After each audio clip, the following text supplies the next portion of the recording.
अगर आप BOB word का ट्रांजैक्शन पिन और लॉगिन पिन दोनों भूल चुके हो, आपको याद नहीं है और आप बीओबी वर्ड में लॉगिन नहीं कर पा रहे हो, तो इस वीडियो में आप लोग को प्रोसेस दिखाने वाला हूं कि आप ट्रांजैक्शन पिन और लॉगिन पिन कैसे फॉरगेट करेंगे, कैसे रिकवर करेंगे।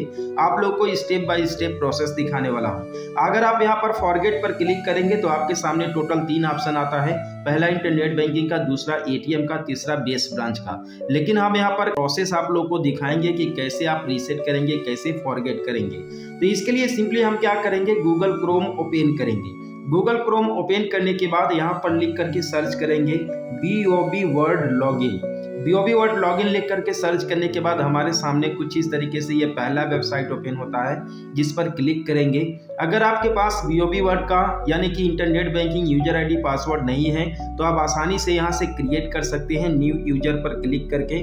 ठीक है, तो हम यहाँ पर सिंपली रिटेल यूजर लॉगिन पर क्लिक करेंगे और यहाँ से जो अपना यूजर आईडी पासवर्ड है यहाँ से इंटर करके सिंपली इसमें लॉगिन कर लेते हैं। आप यहाँ पर देख सकते हैं कि हम बीओबी वर्ड में लॉगिन हो चुके हैं और मेरा नाम, डेट एंड टाइम सक्सेसफुली यहाँ पर आ चुका है। इसके बाद हमें क्या करना है, सिंपली सर्विस पर क्लिक करना है। सर्विस पर क्लिक करने के बाद यहाँ पर एक ऑप्शन आता है मोबाइल बैंकिंग बीओबी वर्ड का। तो सिंपली क्या करेंगे, मोबाइल बैंकिंग बीओबी वर्ड पर क्लिक करेंगे। यहाँ पर क्लिक करने के बाद कुछ इस तरीके से ओपन होगा, हमें वेट करना है 2 सेकेंड। अब देखिए टोटल हमारे सामने यहाँ पर 3 ऑप्शन आते हैं, जिनमें से पहला है बीओबी वर्ड का रजिस्ट्रेशन, दूसरा है रीसेट ट्रांजैक्शन पिन और तीसरा है डी रजिस्ट्रेशन। यानी कि देखिए अब हमें लॉगिन पिन इसका रीसेट करना है तो हमें क्या करना होगा, सबसे पहले हमें जो है कि बीओबी वर्ड को डी रजिस्टर करना पड़ेगा और डी रजिस्टर करने के बाद ही हम अपना लॉगिन पिन यहाँ से रीसेट कर पाएंगे। तो हम क्या करेंगे, सबसे पहले बीओबी वर्ड को डी रजिस्टर करेंगे। तो डी रजिस्टर करने के लिए यहाँ पर एक डी रजिस्ट्रेशन का ऑप्शन है, आप लोगों को दिख रहा होगा। सिंपली डी रजिस्ट्रेशन पर क्लिक करेंगे। अब डी रजिस्ट्रेशन पर क्लिक करने के बाद हमारे सामने कुछ इस तरीके से 3 स्टेप आते हैं, जिनमें से स्टेप 1, 2 एंड फाइनल स्टेप है। तो देखिए सबसे पहले हम क्या करेंगे, यहाँ से जो हमारा कस्टमर आईडी है, कस्टमर आईडी को सबसे पहले सेलेक्ट करेंगे। तो चलिए कस्टमर आईडी को मैं यहाँ से सेलेक्ट कर लेता हूँ और कुछ इस तरीके से ऑप्शन आ जाएगा। अब देखिए यहाँ पर बोला गया है कि जो है कि जो मेरा कस्टमर आईडी है, ठीक है, उसके साथ ही मेरा मोबाइल बैंकिंग डी रजिस्टर हो जाएगा। इसके बाद कंटिन्यू पर क्लिक करेंगे। कंटिन्यू पर क्लिक करने के बाद नीचे स्क्रॉल करेंगे। नीचे स्क्रॉल करने के बाद यहाँ पर कुछ रीमार्क आता है। तो रीमार्क में आप जो है कि कुछ भी लिख सकते हैं, जैसे मैं यहाँ पर लिख दे रहा हूँ लॉगिन पिन, ठीक है, लॉगिन पिन फॉरगेट, ठीक है, आप कुछ भी यहाँ पर लिख सकते हो। ठीक, इसके बाद सिंपली नीचे ट्रांजैक्शन पासवर्ड इंटर करने के लिए आता है। इसके बाद एक ऑप्शन आता है ट्रांजैक्शन पासवर्ड का।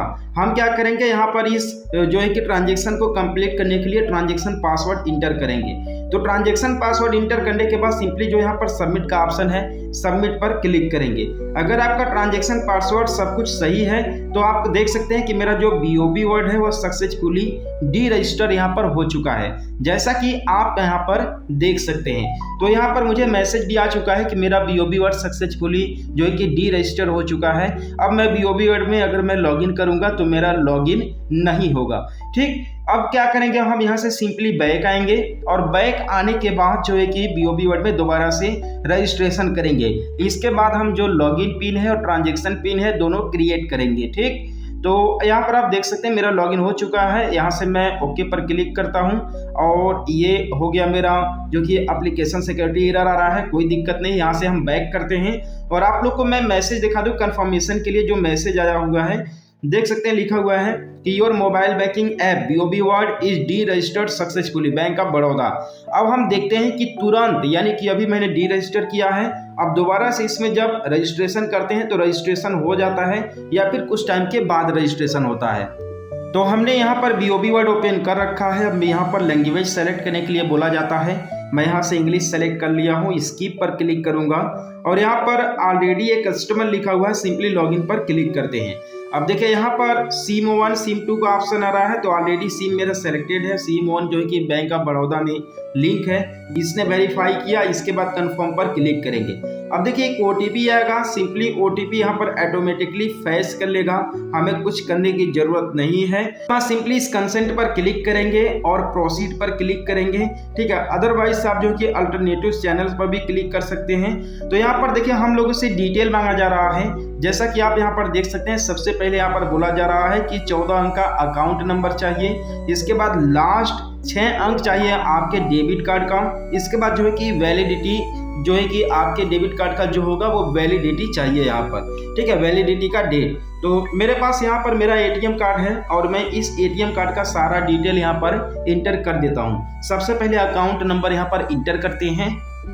अब देखिए हमने यहाँ पर सारा डिटेल इंटर कर दिया है। अब इसके बाद सबमिट पर क्लिक करते हैं। अब वेट करते हैं। अब देख सकते हैं यहाँ पर जो रजिस्ट्रेशन है सक्सेसफुली हो चुका है। अब यहाँ पर एक एक्टिवेशन की मांगा जाता है, तो एक्टिवेशन की हमारे मोबाइल पर ही आएगा मैसेज में। तो हम वेट करते हैं। देख सकते हैं कि मेरा 5988 एक्टिवेशन की यहाँ पर आ चुका है मैसेज में। इसको डिलीट नहीं करना है, हमें याद करके रखना है 5988। अब हम यहाँ पर 5988 इंटर करेंगे। ध्यान दीजिएगा कि अगर आप एक बार उसे डिलीट भी कर देते हैं तो आपको दोबारा से रीसेंड करेंगे तो सेम एक्टिवेशन की आता है। आप 1 घंटे के बाद 2 घंटे के बाद जब भी आप इसमें लॉगिन करेंगे तो सेम एक्टिवेशन की हमें इंटर करना पड़ता है। इसके बाद प्रोसीड पर क्लिक करेंगे। अब देखिए यहाँ पर ट्रांजेक्शन पिन सेटअप करने के लिए आ गया, तो हम ट्रांजेक्शन पिन यहाँ पर सेटअप कर लेते हैं। और ट्रांजेक्शन पिन आप लोग यूनिक सेटअप कीजिएगा, जो भी ट्रांजेक्शन पिन आप सेटअप करेंगे। इसके बाद लॉगिन पिन सेटअप करने के लिए आ गया, तो लॉगिन पिन हम यहाँ से सेटअप कर लेते हैं, ठीक है। और लॉगिन पिन दोबारा से री इंटर करेंगे, ठीक है, जो भी आप नया लॉगिन पिन इंटर करेंगे यहाँ पर। इसके बाद कंसेंट पर क्लिक करेंगे, सबमिट पर क्लिक करेंगे। देख सकते हैं कंग्रेचुलेशन लिख करके आ गया और जो मेरा ट्रांजेक्शन पिन है, लॉगिन पिन है, सक्सेसफुली सेटअप हो चुका। प्रोसीड टू लॉगिन पर क्लिक करेंगे और यहाँ पर हमारे सामने आ चुका है। अब हम यहाँ पर जो अभी हमने सेटअप किया है, ठीक है, वो हम यहाँ पर इंटर कर दिए और आप यहाँ पर देखेंगे कि मैं सक्सेसफुली BOB वर्ल्ड में लॉगिन हो चुका हूं और सारे सर्विस वर्क कर रहे हैं। और मैंने ट्रांजेक्शन पिन और लॉगिन पिन दोनों रीसेट किया है। आपके सामने कोई भी इसमें डिटेल मैंने हाइड नहीं किया है। अब हमारे कई सारे भाई लोगों का ये कंप्लेन आएगा कि भैया आपके पास बैंक ऑफ बड़ौदा का internet banking user ID password था तो आपने रीसेट कर लिया, लेकिन मेरे पास नहीं है, तो मैं कैसे रीसेट करूं। तो आप लोगों के लिए भी ऑप्शन है। आप लोग सिंपली गूगल क्रोम ओपन करो और लिख करके सर्च करो, सेम जैसे मैंने लिख करके सर्च किया था, BOB वर्ल्ड इंटरनेट बैंकिंग। यहाँ पर क्लिक करो। यहाँ पर क्लिक करने के बाद यहाँ पर जो रिटेल यूजर लॉगिन लिखा हुआ है इस पर क्लिक करो और यहाँ पर क्लिक करने के बाद आपके सामने एक ऑप्शन यहाँ पर आता है, जैसा कि आप यहाँ पर देख सकते हैं, online registration using debit card. यहाँ पर आप लोग को दिख रहा होगा online registration using debit card. अपने ATM कार्ड के थ्रू सबसे पहले आप अपना जो internet banking user ID password है उसे क्रिएट कर लो और जो अपना ट्रांजेक्शन पासवर्ड है उसे जो है कि सेट कर लो, ठीक है। ये सारी चीज़ें करने के बाद जो है कि आप आसानी से अपना ट्रांजेक्शन पिन वगैरह सब कुछ रीसेट कर सकते हैं। देखिए अब आपको यहाँ पर केवल कार्ड नंबर देना है, एक्सपायरी डेट देना है और ATM कार्ड का डिटेल आप लोगों को देना है और आप आसानी से यहाँ से इंटरनेट बैंकिंग जो है कि रजिस्ट्रेशन कर सकते हैं। तो कैसा लगा ये वीडियो कमेंट करके जरूर बताइएगा। मिलते हैं फिर किसी नेक्स्ट वीडियो में एक नए अपडेट के साथ।